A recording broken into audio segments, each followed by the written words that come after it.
Hello everyone, welcome back to another mini album review video. This is the third one in this series so far of 2026 where I do a bunch of mini album reviews, just giving my brief thoughts and opinions on some albums that I've listened to recently that came out this year.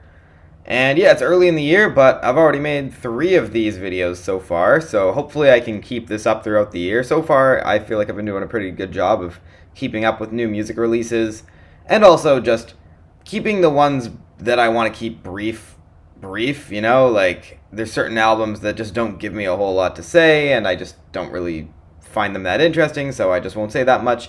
I can also recognize that my reviews are just about my experience with the albums. Some of them I might not listen to as much as others, but maybe that's just because they just didn't click for me and I just decided there's no point for me really trying to figure out, what might I be missing. You can tell me in the comments if there's things that you think I'm missing about these albums. Feel free to let me know your opinions. These are just my personal opinions on these albums.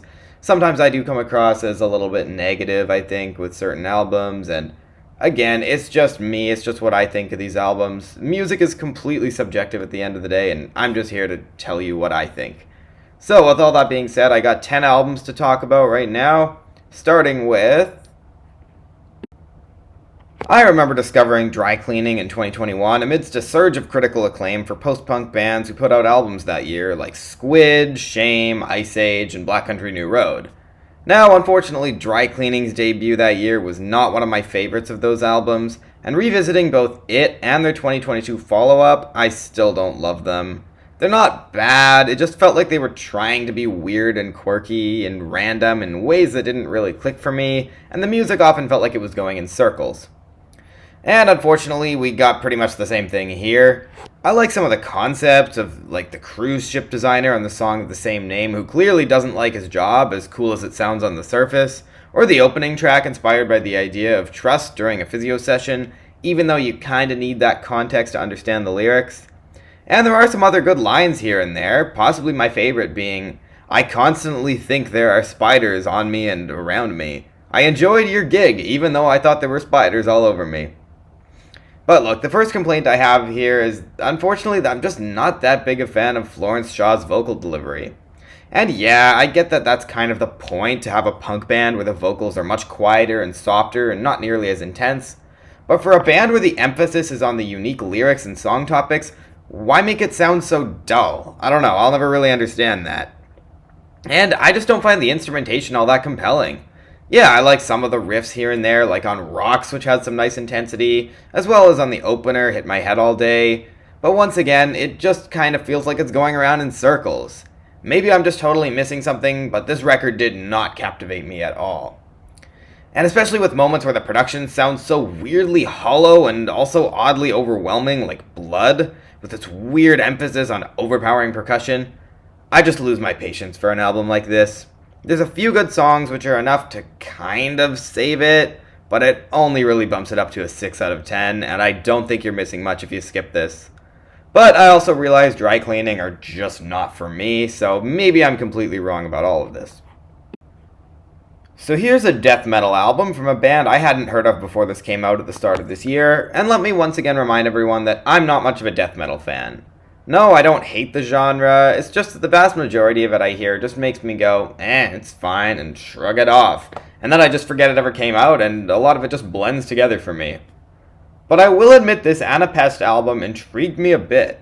It is the second album in a series which I haven't listened to the first album of, so maybe I'm missing some context as a result, but lead singer April Hutchins has mentioned that this album comes in the wake of the changes and lessons that she's experienced since that initial release in this series 5 years ago. And while there are some traces of fiction here, she also says she's telling her own story on this album, with the first 6 tracks being about the events that have shaped her life in that time, the next 6 being letters to the most important figures in her life in this time, and then a closing track that she describes as an ode to the future, to hope, to you, and to us. And in the first half, I was quite intrigued by a lot of the writing, even though a lot of it seemed more like letters to important figures, which apparently was more in the second half. But then there's that story at the end of Sundancer, which honestly kind of puts everything up to that point in a different perspective.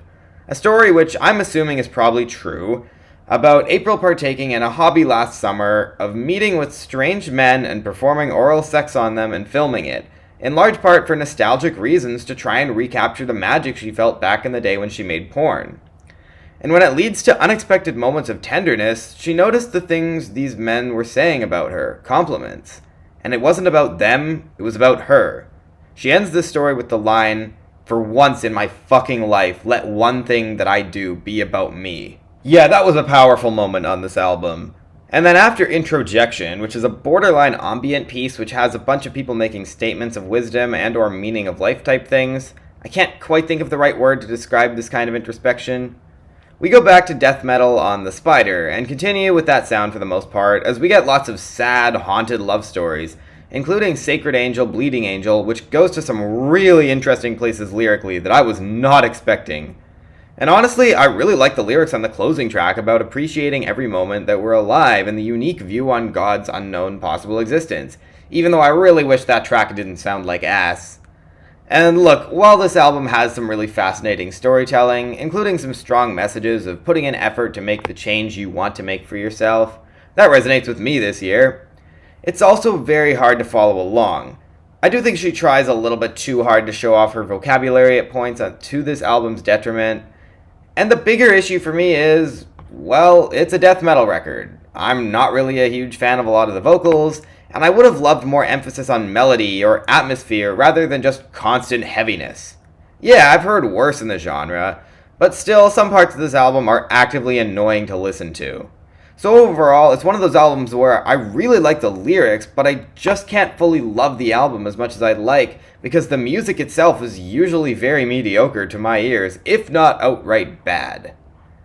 But hey, I also like that there are some black metal passages, and the guitar work is nice sometimes, and again, I do find a lot of the poetry really interesting, so I'll give it a strong 6 out of 10. But for fans of death metal, I highly recommend it, because if this is up your alley, you're probably going to absolutely adore it. In fact, even if you're not much of a death metal fan, I'd still recommend giving it a shot. I'm glad I did, even though it's not totally my thing. But I'm quite confident I'll at least remember this album, and maybe it might be worth another re-listen at some point later this year to see if it might have grown on me. Because it certainly has that potential.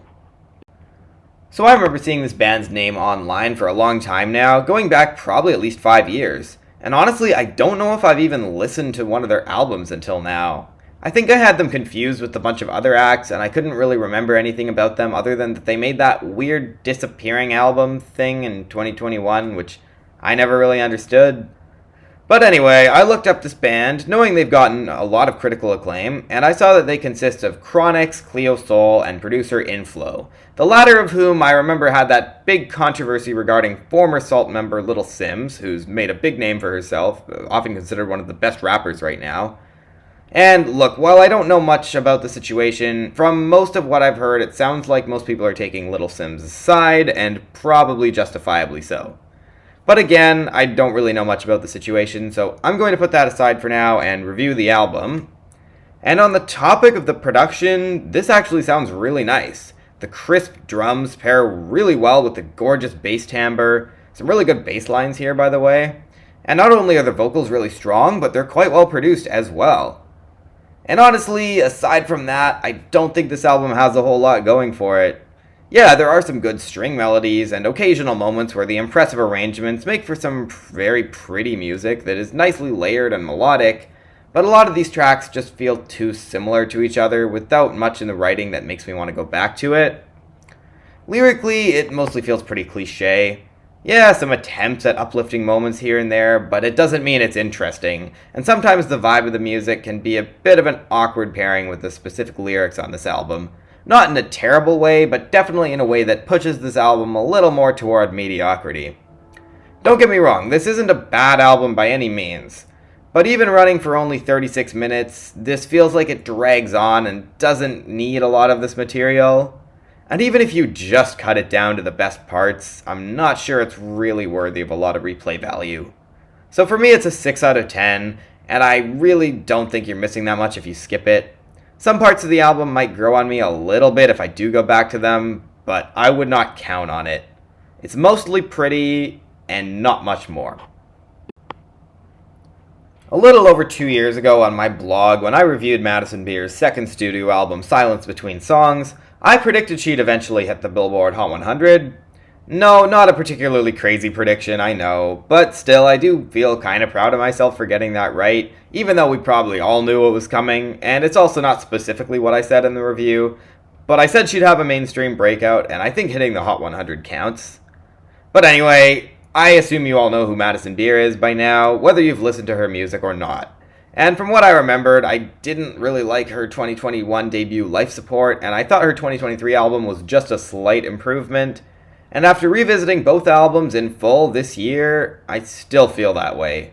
Silence Between Songs definitely saw her moving away from her blatant attempts to be Ariana Grande behind the mic, but the songwriting wasn't really any better, and while I liked the production on that album for the most part, it was not the kind of album that really made me excited to hear new music from Madison Beer. Okay, you know what? Maybe a little, because she does have some good melodies in some of her songs, and the vocals on that 2023 album were good, so I thought maybe this could surprise me, but I didn't set my expectations too high, not expecting much more than mediocrity. So, how is Locket? Well, I mentioned the obvious Ariana Grande influence in the vocals on her debut album, and while it's not quite as blatant on this album as it was on Life Support, it's definitely coming back a little bit. And look, I have nothing against artists taking inspiration from other artists, or even ripping off other artists' styles. My YouTube channel is basically just a blatant rip-off of a few specific YouTubers who I took inspiration from, with my own unique twists, of course. But there's really not much, in my opinion, that really makes Madison Beer an interesting artist. Now, the album's concept is that each song lives in a metaphorical locket, and there is a certain vulnerability to making an album like this, which she seems to have a pretty carefree attitude about, especially considering she admits to not wanting to keep a secret on For the Night. But a lot of it just seems to be repeating cliches over and over again, and that vulnerability does go a little bit too far in a song like Bad Enough, where she describes staying in a relationship with someone who she isn't really happy with just because she doesn't want to be alone. Which is not only cliche, but also really unhealthy, and it's paired with such a bubbly sound to make you smile, and it doesn't even sound good, even if you look past the lyrics. Look, this kind of song can be done well, and at least she's honest with this person. That's not the vulnerability isn't the problem.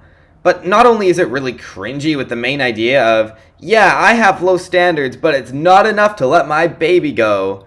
It's a lack of self-respect that is packaged as just a fun little silly showcase of one's flaws.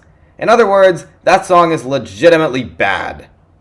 That said, I do think some of the other vulnerable moments on this album are better framed and feel like more complete songs that make a bit more sense, like You're Still Everything, which is one of the most emotional moments on the record, where she's clearly not over an ex and understands that this person doesn't really think about her that often anymore.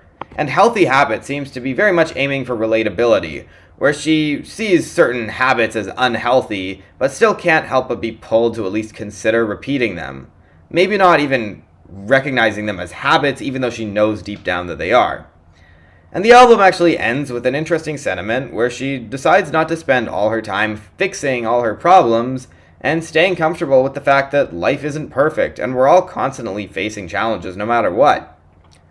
But there isn't really much depth to these songs, and when there's not enough firepower in the instrumentation or production, and there aren't really a lot of good melodies, I'm just left underwhelmed, especially as I feel like Madison's vocals are less interesting than they were on Silence Between Songs.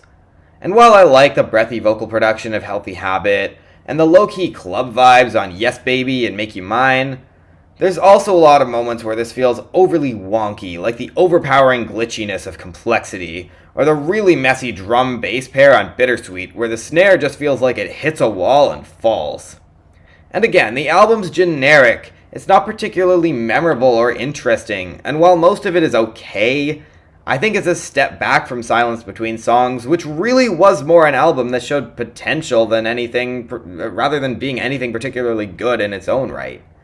So for me, this is a light 6 out of 10, and I can only really recommend it if you like simple, easy listening pop music that sounds very designed for radio. I'm thinking back to Life Support and how little this feels evolved from that album, and while I think this is a slightly better record as a whole, at least that album had Effortlessly, which is a really good song. This album just fell completely flat for me. This is the debut solo studio album from Jenny on Holiday, whose name I didn't recognize at first, but it turns out this is the solo project of Jenny Hollingworth, one half of the British experimental pop duo Let's Eat Grandma. And hey, this was described as synth pop, which can be a genre I like a lot at its best, so I figured this was worth a shot. And unfortunately, this was a disappointment. Not a huge one, because I had no reason to expect this to be great or anything, and it is still pretty decent. But I like what I've heard from Let's Eat Grandma, which admittedly isn't a lot, but it's still worth mentioning. And I thought maybe this could really pop off with soaring hooks, or maybe a little more energy than it has. And I do understand that that's not totally the point, as this is aiming for a more sentimental vibe, where the melodies and production are supposed to amplify the feelings evoked by the lyrics.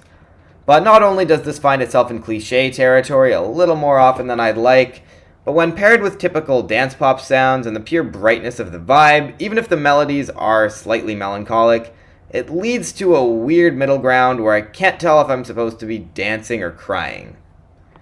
And just to be clear, that's not always a bad thing, but it's a kind of album that's really difficult to pull off. And to her credit, I think there are moments where it kind of works, such as on a song like These Streets I Know, showing the narrator having a hard time escaping her comfort zone, or the title track, which has one of the best hooks on this album. And on that note, there are some good melodies and hooks on some of these songs, and I like a lot of the production, even though the percussion could often be way better. But I'm not really a big fan of Jenny's vocals. The small nitpicks I do have in the production are difficult to look past. Not just the percussion, but the ways all the instruments collide together can be a little awkward sometimes. And there's also enough snoozers on here that I don't think I can rate this higher than a 6 out of 10. Absolutely not a bad album by any means, and I think it starts and ends pretty strong with messages of loving yourself and accepting your flaws, and living life to its fullest and getting out of bad situations when you have the power to do so. But with this album, I'm not getting stuck in the quicksand.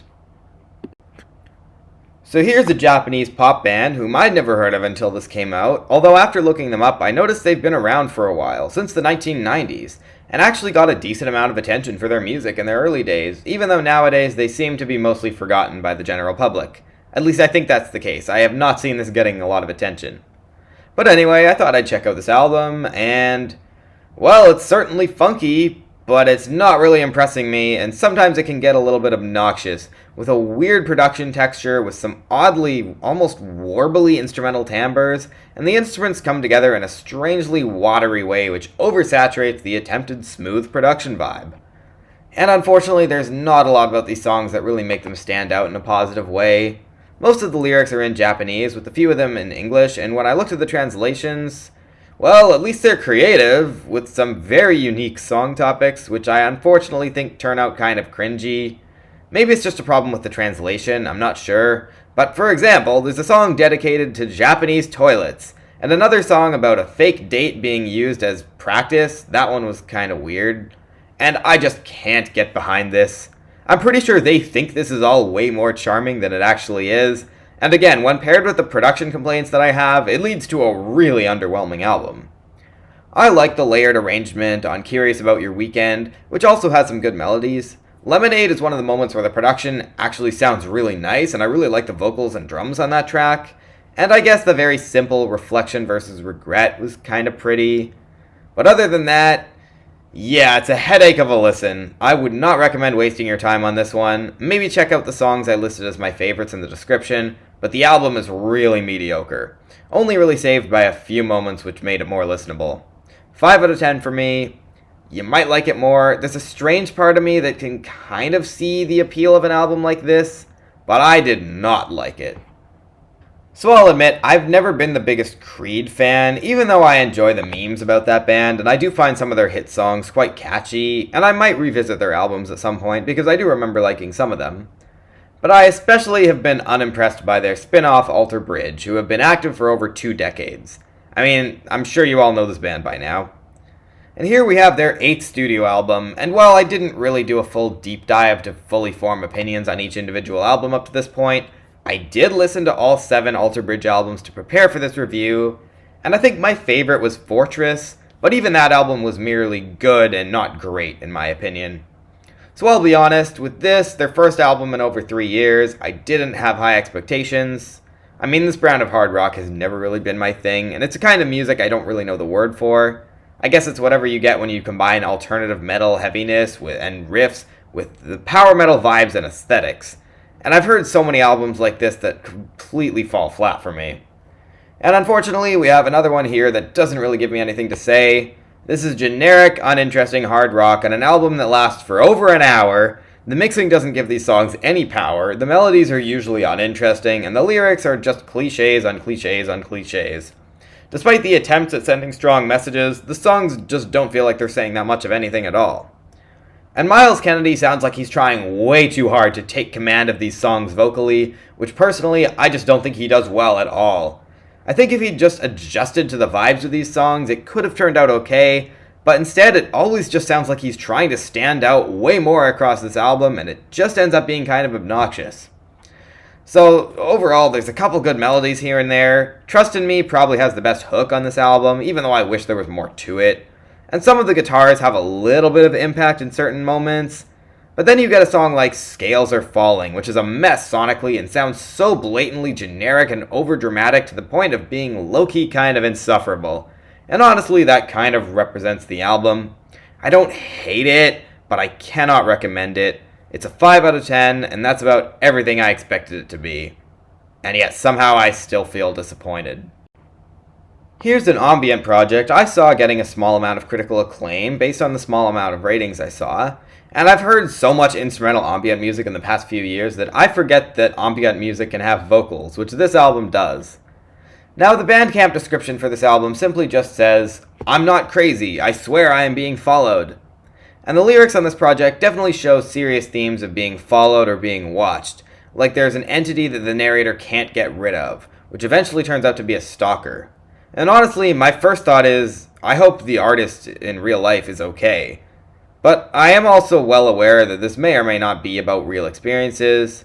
That I'm not sure, especially because while the stalker might absolutely be a real stalker, it also could represent something else, like the constant feeling of being watched, or like you're not alone even when you physically are. And I'm going to be totally honest, I don't really like this album very much.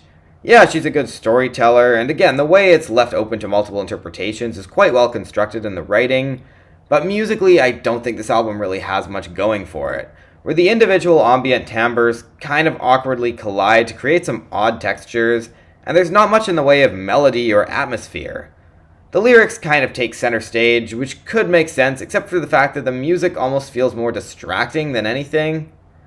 And even though there are things I can praise about the lyrics, and I can totally understand why this album might work and why some might endlessly praise the writing, I find it kind of weirdly unsettling. Not unsettling in the way I think it was meant to be, but rather in a way where no emotion really shines through for me in the vocal performance.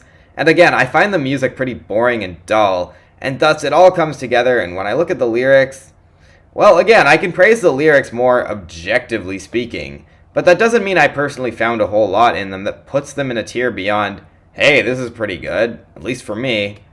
Again, it's just my experience with this album. But yes, the lyrics are the saving grace here for me, and I just wish it had been some kind of standalone story, and not attached to an album that's so dull and tedious and difficult to listen to. I hate to say it, but for me this album is getting a 5 out of 10. I understand the appeal of it, I guess, but I really found this to be a frustrating listen, and I'm not at all wowed by what this is doing. But hey, quite a few people seem to really like this album, so good for them. I just won't be going back to it. Alright, so a year ago I reviewed Gumshoe's 2025 album, which came out at the start of last year, Bugs Forever, an album where each song told the story of a different insect, trying to get the listener to have more sympathy for insects, which was an interesting concept that led to an album I mostly liked. And while Playing Pretend actually got quite a bit of replay for me in 2025, the one song from that album that I could specifically remember before revisiting it recently, after giving that album another listen, I remembered it's pretty good as a whole.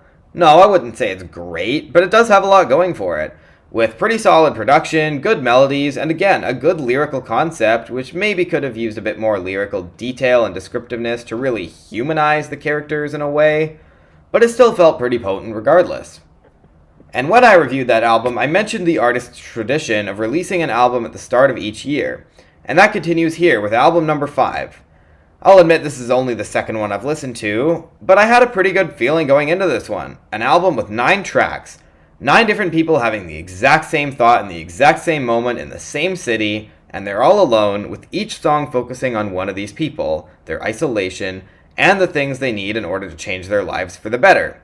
All of that sounded pretty interesting, and while I wasn't a huge fan of the vocals throughout most of Bugs Forever when paired with the instrumentals and production of that album, I thought maybe Sam Sparks' vocals could sound way better with a different style of music, even with just some subtle changes. And I wasn't sure at all what kind of music this was going to be, but I had a good feeling this might be an improvement. And it is, but it also might show some unfortunate limits with Gumshoe's formula and makes me feel like maybe I was wrong for expecting greatness, because while I like the writing on this album a lot, and I think it's mostly well produced, it once again has the issue of feeling a little bit too much like an AJR album. Yeah, better than any of that band's albums, but that's still not a great sign. And even as someone who doesn't hate AJR, that's still not a band you really want to be compared to. And again, it's the vocals in particular that could have worked way better for me in a different context rather than the sort of playful vibe we get on a lot of these songs. But that sounds unfair of me because the playful vibe of the instrumentation and songcrafting is one of the things I really like about this album. I don't know, maybe I can't fully put into words what the awkward juxtaposition is that makes Gumshoe's albums underwhelming for me, aside from the occasional mixing problem or moment that just feels weirdly written in a way that sounds like it was trying too hard and also is too basic, both at the same time. But my complaints aside, this album has a lot of good melodies, and more importantly, the writing is creative and clever, where the album's concept is actually pulled off quite well, showing all these different characters in their unique situations with both comedy and stark realness, where the musical theater vibes are on full display and it's got an emotional side to it that is consistent throughout, even though you get the feeling that first and foremost, Sam is showing off artistry more than anything else, where it's probably not supposed to feel as specifically real, and more so potentially relatable depending on who's listening, I guess. So yeah, all things considered, I would recommend checking this album out. It is pretty good, which is why I'm giving it a 7 out of 10. But if something seems a little off, or you keep feeling like it's one large step away from greatness, you probably heard it here first. Alright, so we end this video with the newest album from the Kid Laroi, and honestly, I've barely liked any of the songs I've heard from the Kid Laroi, so I had little to no expectations when I checked out his 2023 debut full-length album, and I only listened to it once. But that's because I didn't really think it was worthy of any more re-listens, at least not for me. So here's his second album, and it's in large part a breakup album, and okay, fine, it's not awful. I was worried this would be an absolute atrocity just because, well, it's an entire album full of the Kid Laroi songs. It's understandable I'd be worried. But I also can't pretend to hate this more than I do, because at least the Kid Laroi has some sense of melody. He's not making earworms or anything, but there are albums more painful to listen to than this one. Now, this can still get insufferable at points. Rather Be is an absolute headache of a track with production that's kinda hard to listen to, as well as what sounds like a desperate attempt for sympathy as he disguises his clinginess as just him showing how he feels. Yeah, right. A Coldplay has a god-awful hook. The moment is a mess in every way, including what sounds like more performative bullshit along with whatever the fuck that percussion is, and Maybe I'm Wrong is the sort of pop piano ballad I wish we'd left in 2016. Now, the elephant in the room is this album is largely inspired by the Kid Laroi's breakup from Tate McRae last year. And just to be clear, regarding any of my interpretations on his intentions or how he's feeling, I'm talking about how it comes across from this album's narrator, whether it's him or a character. I'm not attempting to make assumptions about their real-life relationship. But it was still interesting to hear Private, where he sings about wishing he'd kept the relationship more private, especially considering how much people are going to hear this album and analyze the relationship and subsequent breakup. And you never want to sacrifice your art over something like that, right?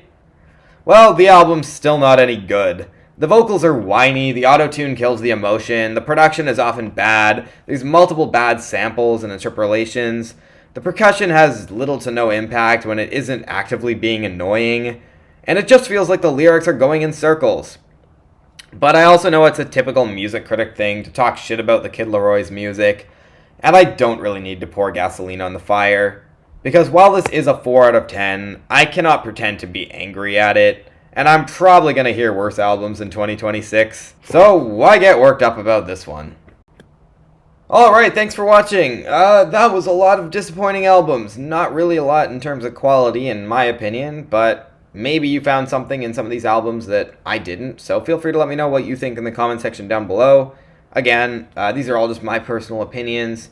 And yeah, let me know what you thought of my video or what you thought of the albums. And also feel free to recommend albums that you want me to review. Ideally, albums that came out in 2026. Otherwise, I'm less likely to actually take the time to review them.